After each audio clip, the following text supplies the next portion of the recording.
کا خیال یہ ہے کہ اگر عمران خان دوبارہ اقتدار میں آ گیا تو نہ صرف پولیٹیکل پارٹیز بلکہ اسٹیبلشمنٹ بھی سوچ رہی ہے کہ خان بدلے کی آگ میں واپس آئے گا، اور پھر جن جن نے رجیم چینج کی تھی، جن نے ارشد شریف کو مارا تھا، جن نے خان کے اوپر گولیاں چلوائی تھی، ان سب کا حساب کتاب ہوگا.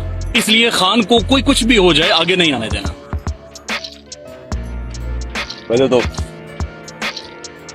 دیکھیں قرآن کی آیت ہے، ایک پلان انسان بناتا ہے کہ اللہ بنا. جی کامیاب صرف وہ ہوتا ہے.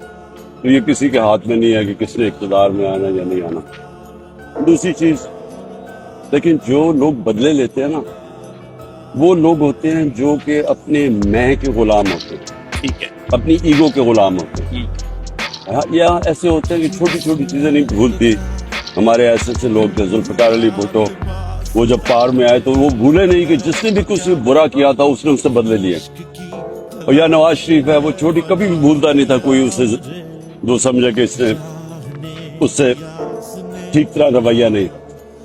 لیکن اگر آپ کا مقصد بڑا ہوتا ہے جی اپنی ذات سے، اور ہم ہیں امت نبی صلی اللہ علیہ وسلم، تو فتح مکہ کے بعد انہوں نے سب کو معاف کر دیا. ٹھیک ہے. سوائے چوروں کو انہوں نے سب کو معاف کر دیا. جی اور اسی طرح منڈیلا نے جو ساؤتھ افریقن جو وائٹ ساؤتھ افریقن نے ظلم کیا تھا، بلیک افریقنز پہ، انہوں نے سب کو